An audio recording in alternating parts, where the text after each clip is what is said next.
Oke Wak, jadi kisah ini dikirim sama kita yang bernama Wati dari Kalimantan Selatan. Halo Kak Wati. Nah, kisah ini tuh terjadi pada tahun 1970-an dan dialami langsung sama warga di kampung kakeknya Wawa Wati ini, Wak. Jadi kakeknya Wawa ini namanya Aki Junai. Terus neneknya namanya Nini Siti. Mereka punya 7 orang anak, di mana anak pertamanya bernama Fatimah. Fatimah ini ibunya Wawa. Dan saat kejadian Bu Wati ini masih SMP. Dan tanpa mengurangi rasa hormat untuk mempermudah pengucapan, di sepanjang cerita aku akan bakal langsung nyebut nama-namanya aja, Wak, ya.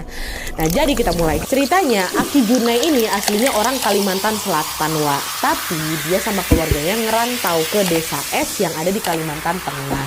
Nah, FYI, Wak, desa S ini terdiri atas beberapa handil atau macam kompleks gitulah.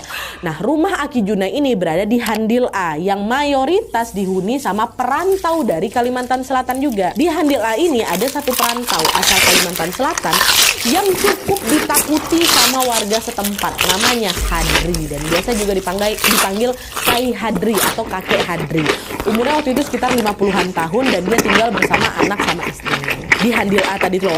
Nah, sejak masih muda, Kai Hadri ini terkenal temperamen kali katanya, Wak. Dia suka marah, gampang tersinggung, dan istilah macam senggol bacok gitulah orangnya. Dan kata warga setempat, Kai Hadri ini mudanya memang suka berkelahi, Wak, dan selalu menang terus kalau setiap kali berantem. Makanya dia dijuluki Jagau atau orangnya yang jago kelahi macam preman gitu. Itulah jadinya Kai Jagau. Jadi udah warga di sana jadi takut tuh berinteraksi sama Kai Hadri ini dan sebisa mungkin menghindari ketemu sama dia. Tapi sayangnya Fatimah, ibunya Wawa dan juga kawan-kawan setiap harinya, Wak, harus melewati jalan di depan rumahnya Kai Hadri ini karena jalan itulah satu-satunya akses menuju ke sekolah mereka. Jalan itu adalah tanah kosong yang dimiliki sama Kai Hadri yang memang udah diwakafkan untuk masyarakat setempat, Wak. Nah, karena sering lewat sana, mau nggak mau Fatimah ini jadi sering lah itu papasan sama Kai Hadri, ya kan. Bahkan pernah beberapa kali Fatimah sama kawan-kawan ini dimarahin, Wak, sama Kai Hadri tanpa sebab yang jelas. Cuma Fatimah juga nggak ngambil hati, gimana pun juga dia bisa pergi ke sekolah berkat jalan ini wakafkan sama keluarganya Kai Hadri ini sendiri, ya kan.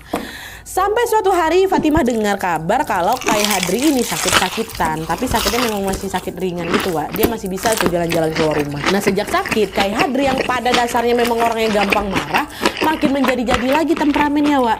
Semua orang yang papasan sama dia pasti kena marah, dan entah apa nih yang bikin dia semarah itu nih, ya, sampai-sampai tanah di dekat rumahnya yang tadi dia wakafkan untuk jalan umum itu diambil lagi sama dia untuk dijadikan lahan pertanian. Warga setempat jadi resah nih semenjak itu, karena otomatis kan anak-anak mereka jadi susah berangkat sekolah. Cuma lagi-lagi mereka nggak ada yang berani negur Kai Hadri ini, Wak. Takut dimaki-maki, takut dimarah-marah, dan nanti bakal urusannya jadi panjang gitu kan. Di sisi lain mereka juga nggak nemuin solusi lain nih, Wak, karena memang cuma lahan itu tuh jalan satu-satunya untuk pergi ke sekolah. Nah, kan